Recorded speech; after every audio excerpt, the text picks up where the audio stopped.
L'essence de la danse. Le podcast qui met de la conscience dans le mouvement.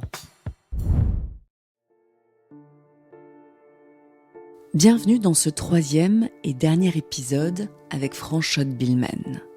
Aujourd'hui, nous allons poursuivre notre immersion au cœur de la danse et de la pulsation en explorant l'univers de la musique électro. On retrouve le battement du cœur, puisque c'est fondamental, il le revendique même. Cette pulsation électrique, le beat, c'est vraiment le battement du cœur. Le fait qu'ils vont se coller à ces grands haut-parleurs, là, c'est devenir vraiment cette pulsation. Alors, c'est le battement du cœur, mais peut-être que sans qu'ils le sachent vraiment, c'est aussi le battement cosmique. Vous allez aussi entendre des histoires de séances de danse-thérapie au Congo, à Haïti ou en Israël. Des moments forts qui montrent comment chaque battement est un écho de notre mémoire collective et peut semer des graines de paix. J'appelais ça les danses pour la paix. Et on a fait ça à l'Université de Jérusalem, où il y a un département de recherche pour la paix. On avait mis les affiches en arabe et en hébreu, et on a eu vraiment des étudiants des deux communautés qui sont venus, qui au début vraiment se regardaient en chien de faïence. J'imagine. Et après, ils ont changé les mails et tout. Alors installez-vous confortablement, détendez-vous et laissez-vous porter par ces témoignages et réflexions sur le pouvoir de la danse. N'hésitez pas à vous abonner et à laisser un avis 5 étoiles pour soutenir cette aventure et permettre à d'autres de plonger dans cet univers. Je vous souhaite une très belle écoute. Vous parlez d'une musique qu'on peut appeler une musique primitive qui peut nous guérir, qui est celle de la musique électro. Oui, tout à fait. Pourquoi elle peut avoir ces vertus, justement, de s'inscrire dans la danse-thérapie ? Alors, est-ce qu'elle s'y inscrit complètement ? Peut-être pas. Mais ce qu'elle a de profondément thérapeutique, à mon avis, c'est qu'elle nous relie. Elle nous relie justement au battement du cœur, et donc, comme on disait tout à l'heure, à tout ce qui a précédé, donc aux ancêtres, à la mémoire, et puis ça nous relie au cosmos. D'autant plus que là, c'est quand même une musique désincarnée. C'est pas la même chose de frapper la pulsation sur un djembé, c'est une peau d'animal, enfin on est quand même dans quelque chose de du vivant. Et puis cette pulsation électronique, qui est très symbolique du battement du cœur, mais il y a plus ce côté charnel. Voilà. Et donc là, du coup, ça devient plus mystique. Ah, vous trouvez que ça devient plus mystique ? Oui, je le vois comme ça. D'accord. Parce que c'est plus désincarné. D'accord. Et que ça relie plus, à mon avis, au rythme cosmique. Même si, bien sûr, on retrouve le battement du cœur, puisque c'est fondamental. Il le revendique même. Il le revendique. Les hip-hoppers aussi revendiquent que cette pulsation électrique, le beat, c'est vraiment le battement du cœur. Ce qu'on disait la dernière fois, je crois, le fait qu'ils vont se coller à ces grands haut-parleurs, là, dans les baffes, là, c'est devenir vraiment cette pulsation. Alors, c'est le battement du cœur, mais peut-être que sans qu'ils le sachent vraiment, c'est aussi le battement cosmique.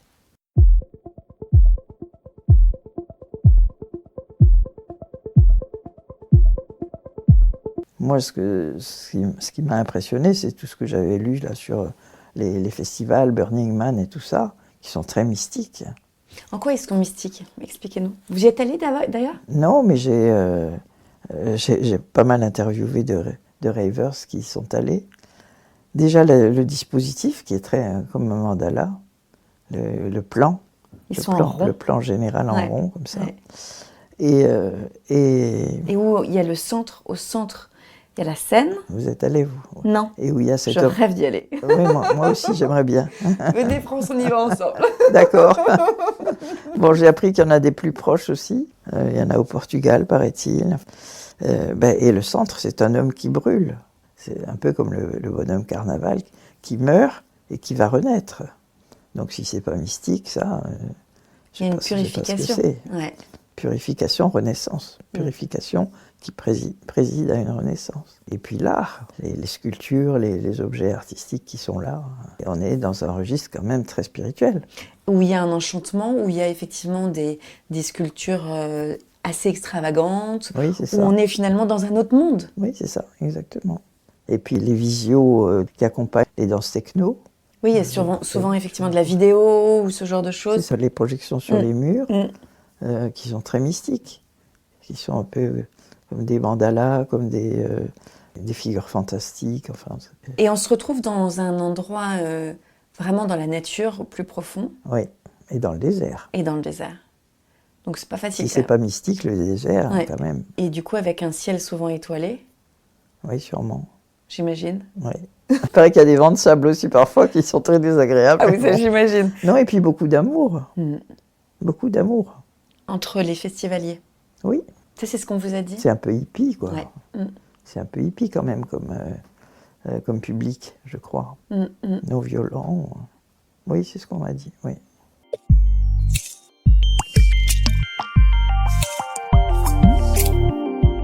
Et c'est quelque chose, vous croyez, dont on a besoin de retrouver et de resacraliser finalement la danse? De resacraliser non seulement la danse, mais tout ce qu'elle évoque, justement, de cette mémoire ancestrale, où on était relié aux autres, relié au cosmos, relié au passé, relié aux ancêtres, relié à la terre. Parce qu'on est d'accord qu'en tout cas, la danse, telle qu'on, la plupart du temps, elle n'est plus du tout sacralisée, elle est plus sacrée, c'est fini ça. Ah, ça fait un moment. Hein. Ouais. Elle servait à plein d'autres choses. Elle servait à quoi, et pourquoi justement? pas Ouais. à la séduction. Vous savez que dans la techno, c'est pas ça qui est cherché en premier, hein, pas du tout. Il y a même des soirées où c'est mal vu. C'est ce qu'on m'a expliqué. D'ailleurs, en danse-thérapie, c'est un peu pareil. D'ailleurs, finalement, on se demandait hier avec un stagiaire qui était là, qui était le seul, au milieu de 24 filles. Il me disait, mais pourquoi il y a si peu d'hommes? Et pour moi, c'est un mystère. Parce que l'expression primitive, en plus, c'est pas du tout de la danse efféminée. C'est un mystère, parce que c'est pas comme ça du tout en Afrique. Chaque fois que je suis intervenue en Afrique, il y avait plein d'hommes. En Grèce aussi, il peut y avoir plein d'hommes. Dans certains endroits aussi en France, en province, il peut y avoir des hommes. Et là, dans les grandes villes, donc je pense que c'est parce qu'il n'y a pas de séduction, en fait. On n'est pas dans ce truc-là. Donc ça doit les décourager. Ils doivent se dire, bon, si ça n'intéresse pas les filles, qu'on vienne. Voilà. Je sais pas, hein, voilà, il y a sans doute beaucoup de causes.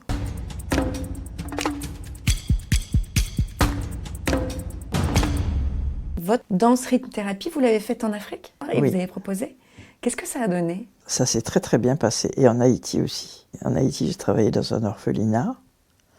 Et à Goma, donc en Afrique, dans un coin en plus où c'est très, très conflictuel. Au Congo? Oui, Goma, oui, c'est la partie du Congo qui est tout près du Rwanda. Très bien. Voilà. C'est en plein Nord Kivu, Goma.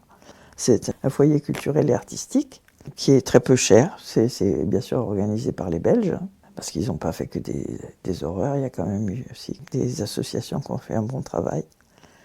Et donc ce foyer culturel, il est financé donc par la Belgique. Et j'y avais été invitée parce que la Belgique invite chaque année quelques animateurs de ce centre à se former à différentes modes pédagogiques. Et il y a beaucoup d'élèves dans ce foyer. Ça coûte $1 par an, donc c'est très peu cher. Et ils ont vraiment des gens de plusieurs tribus qui sont en conflit, et des enfants affamés, des gros ventres. Bon. Toutes les filles ont été violées, beaucoup de garçons ont été enfants soldats. Donc ça se dit pas thérapie, ça se dit artistique, mais pour moi c'est vraiment de la thérapie. Et ils ont adoré l'expression primitive. Voilà. Et je suis toujours étonnée parce que je me dis, eux ils ont leur danse, qu'est-ce que je vais leur apporter moi?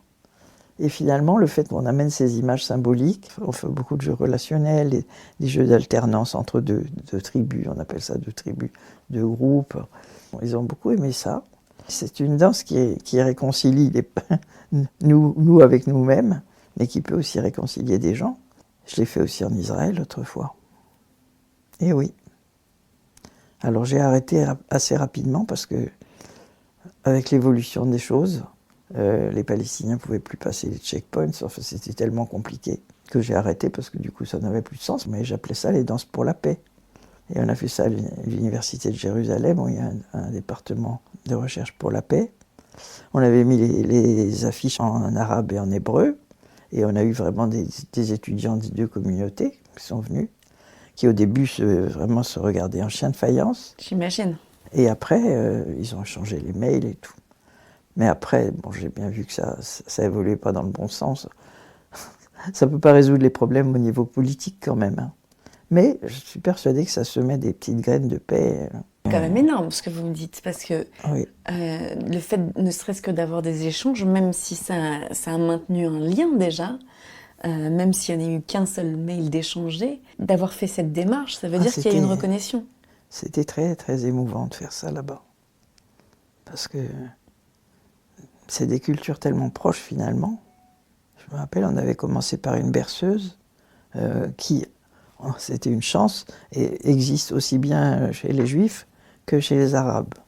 Ça, je me rappelle encore. Nami, nami, nami, ti, da, da, da, da, da, da, da.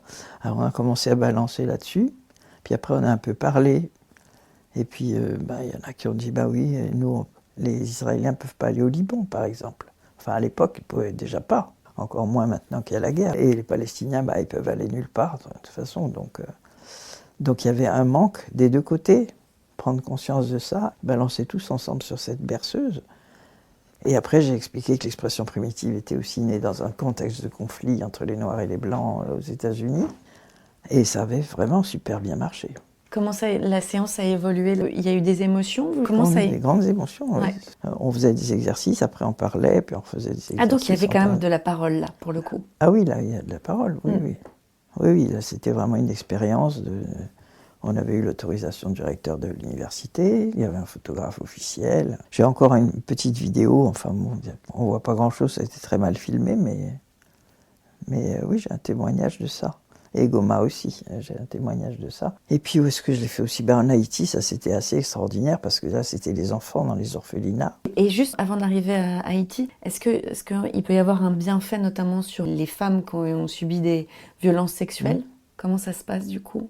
Alors, il se trouve que je vais revoir un de ces jeunes le 29, parce qu'il passe ici. Il est devenu danseur. Je ne sais pas pourquoi il est en France, et pas en Belgique, mais en tout cas, apparemment, il arrive à faire sa vie en France. Il a des projets artistiques qui ont été sélectionnés. Enfin, et il m'a dit qu'il aimerait bien que une de ses copines, qui a, paraît-il, un visage jusqu'en 2026, parce que c'est toujours le problème, c'est de les faire venir, elle aimerait bien faire une formation de danse-thérapie. Et elle, certainement que c'est une fille qui a été violée. Parce qu'il n'y avait que ça, pratiquement. Et comme il m'a dit qu'elle a déjà travaillé avec moi à Goma, moi je ne vois pas qui c'est parce que c'était il y a quelques années. Mais voilà, je vais les revoir et je suis très contente de ça. Mais comment est-ce que justement la danse-thérapie aide les femmes qui ont subi des violences sexuelles? Dans l'affirmation de vie, le retour à une dignité du corps, voilà, c'est ce genre de choses, j'imagine. Et puis ça revitalise, donc ça chasse la dépression. C'est tellement magique le rythme que ça convient à tout le monde, à toutes les pathologies.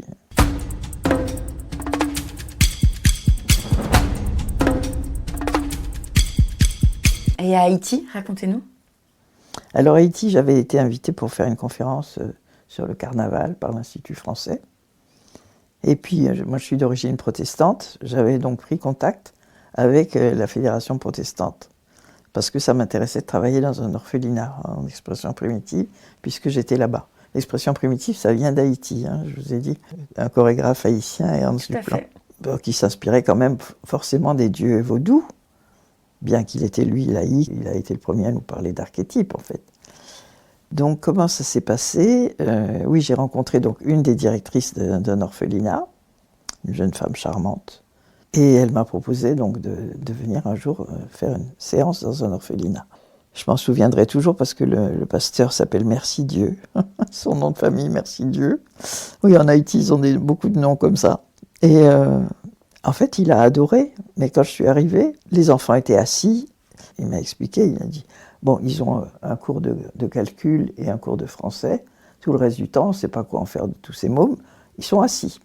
Interdiction de parler, interdiction de se lever pour jouer ou autre. Enfin, aucune expression n'est autorisée. Toute la journée, à rien faire. C'était 2-3 ans après le tremblement de terre. Ça devait être en 2015-2016, voilà. Alors que le tremblement de terre, c'était en 2012. Donc des enfants en plus qui avaient vu mourir leurs parents, enfin, c'était atroce. Et puis, moi je commence souvent par une chanson, parce qu'on va taper dans les mains, la pulsation, on va balancer, etc. Et eux, ils connaissaient que des cantiques. Alors on a commencé, Jésus est mon rocher, sur lui je peux m'appuyer.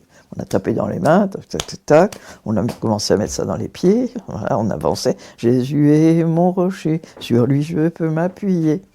Et puis petit à petit, au lieu de mettre ces paroles, on a fait, je sais pas, genre Yao, Yao, Yahweh, Yao, Yao, Yahoa. Et puis après, on a commencé à faire des animaux, tout doucement. On avançait du coup en tigre, on reculait avec les pattes de velours, voilà. Ils étaient ravis, les gosses. Après, on a même fait une danse du serpent dans la cour. Et le serpent, c'est un dieu important chez eux, hein, le dieu d'Ambala, dieu serpent. Et puis le pasteur nous regardait, il ne participait pas, mais il nous regardait. Et à la fin, il m'a dit, mais c'était absolument génial. Oh, si seulement ça pouvait exister tous les jours. Parce que les enfants, du coup, ils sont calmes. Et comme c'est moi qui donne les mouvements, qui guide, je ne chahute pas, hein, c'était vraiment très... Alors je lui ai dit, mais écoutez, je suis là encore 3 jours. Si vous avez des gens qui veulent faire la formation, on peut faire une petite formation vite fait. Il m'a dit, ah bah oui, ça serait très très bien. Alors il a téléphoné à la direction de la Fédération protestante, qui a mis à notre disposition un institut qu'ils ont à Port-au-Prince. Alors, j'ai été voir la salle qu'on nous mettait à notre disposition. C'était pas plus grand qu'ici. Et dans les bibliothèques, il n'y avait que des bibles, grandes réflexions de théologie, etc. C'était impressionnant. Et puis, je vois arriver mes stagiaires de formation. L'aîné devait avoir 15 ans. Moi, en occidental, ethnocentriste, finalement, on est toujours ethnocentriste sans le vouloir. J'avais cru qu'il y avait des animateurs. Mais non, pas du tout. Il n'y avait rien du tout. Donc ils ont pris les plus responsables. Ouais. Pas forcément les plus âgés. J'en avais un qui avait 8 ans. Et en fait, plusieurs petits quarts sont arrivés parce qu'il y a plusieurs orphelinats. Donc on était quand même assez nombreux dans ce petit espace. Mais ils ont tout de suite tout pigé. Enfin, franchement, on a fait des exercices que je fais avec mes stagiaires de formation ici au bout de 2 mois. Là, sur un week-end, on a fait des tas de trucs. Et alors la jeune femme m'a écrit pendant plusieurs années en me disant qu'il continuait tous les matins à refaire des exercices comme ça dans l'orphelinat et que les enfants vraiment adoraient ça, quoi. Génial. Oui, il faudra que j'y retourne. J'ai un grand ami là-bas, Alain Eckermont, spécialiste du vaudou, ancien jésuite, devenu spécialiste du vaudou, faut le faire. Et quel courage de rester en Haïti. Ouais. C'est dur là. Et il m'invite depuis longtemps. Vous êtes retourné voir des fois des cérémonies de danse de possession ? J'en ai vu beaucoup en Haïti. Oui. Je sais, mais avant votre... Ça, c'était pendant votre thèse, mais après ? Non, c'était après ma thèse. Ah, d'accord. Je suis allé 2 fois avec Ernst Duplan en Haïti. Ma thèse était déjà faite, oui.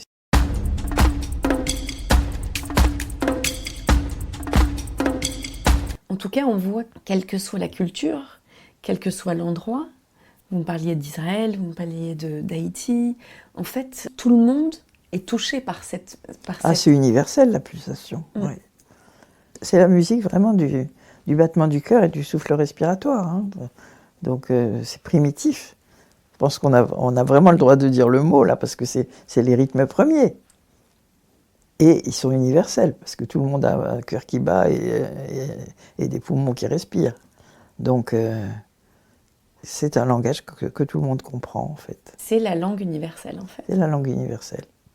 Celle du cœur. Et c'est peut-être pour ça que, du coup, ça pourrait être un moyen de ce que vous disiez aussi dans votre livre, de s'élever ensemble. Ah ben oui, je l'espère, puisque c'est spirituel aussi. On n'impose rien aux gens. Certains viennent peut-être pour faire de la gymnastique. Je doute. on a déjà eu... on a déjà eu des... Moi, j'ai déjà eu des dames qui me disaient « Oh, il paraît que ça fait maigrir. » Mais j'ose espérer qu'après, elles découvrent autre chose. Tout à fait. Chacun, effectivement, il trouve ce qu'il veut. Et en quoi est-ce que, justement, ça peut nous aider dans les problèmes actuels? Parce qu'on sent quand même qu'il y a une telle problématique quand on voit cette peur de l'autre. Et puis, j'ai envie même de dire, les grandes questions de qui sommes-nous, où je vais, qui suis-je? Comment est-ce que ça peut nous aider? Est-ce que vous pensez que ça peut nous aider? Alors, à résoudre les grandes questions, oui, mais de façon très implicite.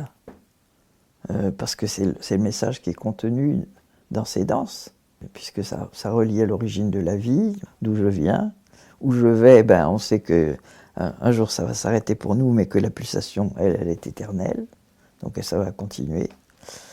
Et qui suis-je? Ben voilà, je suis un petit maillon d'une chaîne immense, c'est pour ça que je vous disais, ça rend humble aussi.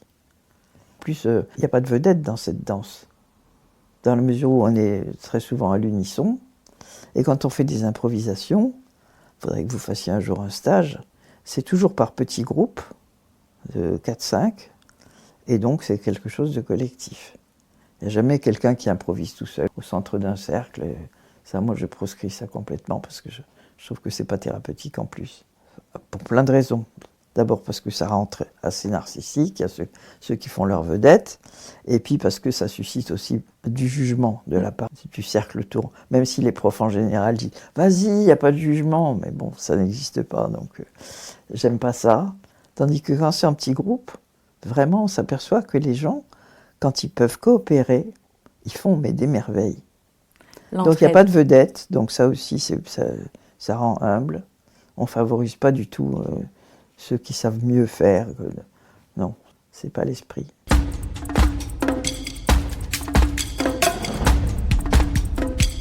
On se demande comment ça se fait, et en même temps, dans certains pays, c'est ce qu'ils font, c'est de prescrire des moments de danse, de prescrire des moments de musée. C'est ça qu'il faudrait qu'on fasse, non? Ben, ce serait bien, oui, que ce soit des prescriptions. Moi, je demanderais que ça, hein, que les médecins prescrivent ça. Peut-être qu'on va y arriver à un moment donné. Je l'espère. Moi, je suis pas quelqu'un qui fait des démarches, je suis pas doué pour ça. Mais c'est sûr que ça mériterait d'être étiqueté d'utilité publique, par exemple. Et remboursé par la sécurité sociale. Et remboursé par la sécurité sociale, et enseigné dans les écoles. Alors là, quand même, j'ai plusieurs professeurs dans les formations qui arrivent à enseigner ça à leurs élèves. Oui, il y a des chefs d'établissement qui encouragent ça. Ça reste infime. Oui, mais ça commence à infuser. Par rapport aux besoins. Ben oui, je l'espère. C'est quoi? Je l'espère à la fois par la Commission européenne, par la base, par les professeurs ou les instituts qui font ça avec leurs élèves. Est-ce que vous avez une espérance, un projet qui vous tient à cœur maintenant que vous avez mis en place cette méthode, que vous avez touché quand même beaucoup de gens, que vous avez écrit des bouquins qui sont... Est-ce qu'il y a une prochaine étape? Qu'est-ce que vous espérez maintenant? Je ne sais pas si c'est vraiment par étape, mais ce que j'espère, c'est une reconnaissance, oui, de cette technique. Moi, j'ai toujours été suivie par le public. J'ai toujours eu du monde dans mes groupes, alors qu'on ne fait pas de pub. C'est peut-être hypocrite de dire ça, parce que bien sûr, les bouquins, c'est une pub.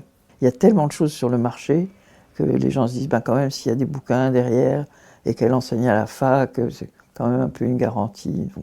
Donc c'est un peu de la pub, quand même. Mais on ne fait pas de pub commerciale. Et pourtant, il y a toujours eu beaucoup de monde. Mais c'est plus les autorités qui sont difficiles à convaincre.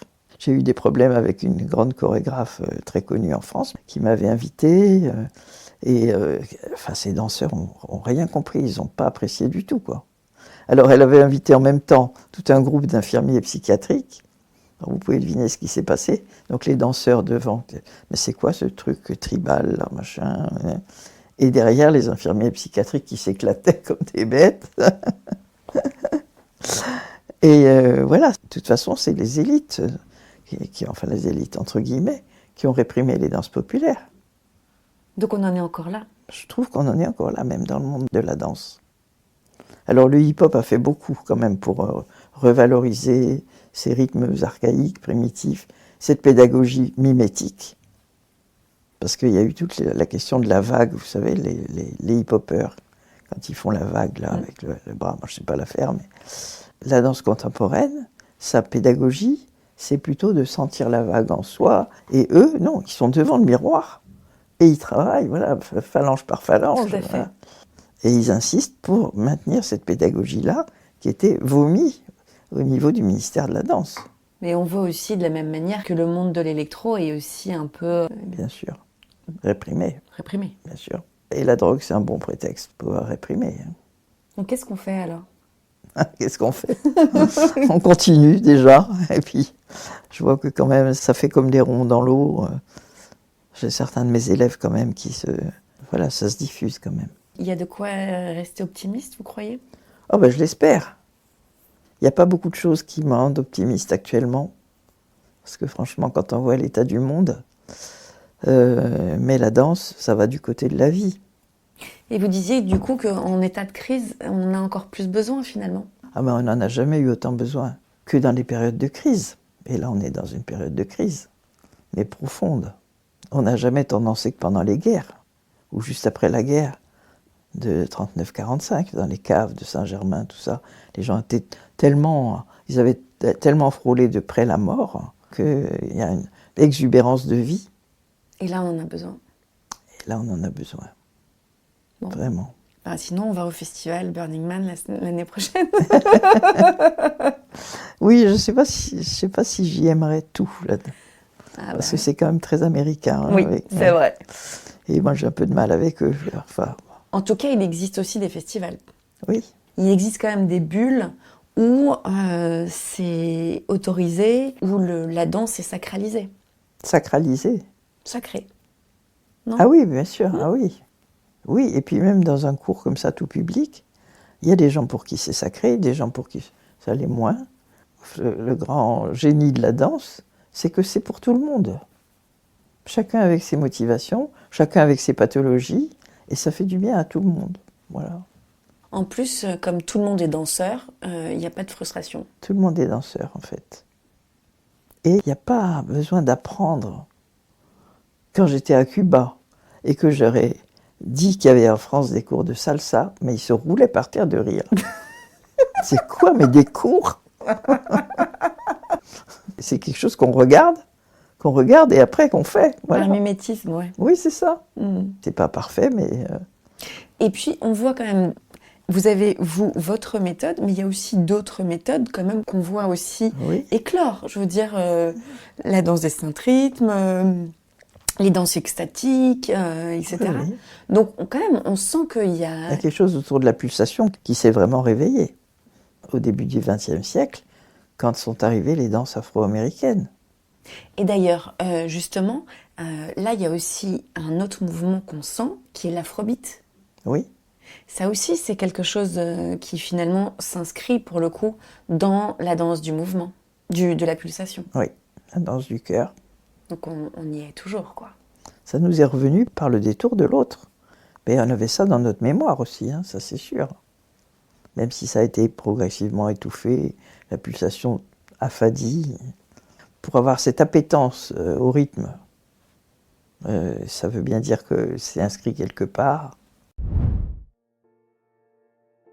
Nous voilà arrivés à la fin de cet épisode. J'espère que cette immersion dans l'univers de la danse-thérapie vous a inspiré et vous a offert un nouvel éclairage sur le pouvoir du mouvement. Un grand merci à France Schott-Billman pour son partage et ses récits incroyables. La semaine prochaine, nous irons explorer sur le terrain comment l'une de ses élèves utilise la méthode de danse-thérapie. Nous partirons ensemble pour un reportage exclusif avec Svetlana Panova auprès de personnes atteintes de la maladie de Parkinson à l'hôpital Salpêtrière. Et vous verrez, les résultats sont fascinants. Alors je vous dis à la semaine prochaine. N'oubliez pas de vous abonner pour ne manquer aucun épisode et de laisser un avis 5 étoiles. Prenez soin de vous et à dimanche prochain. J'ai hâte de vous retrouver.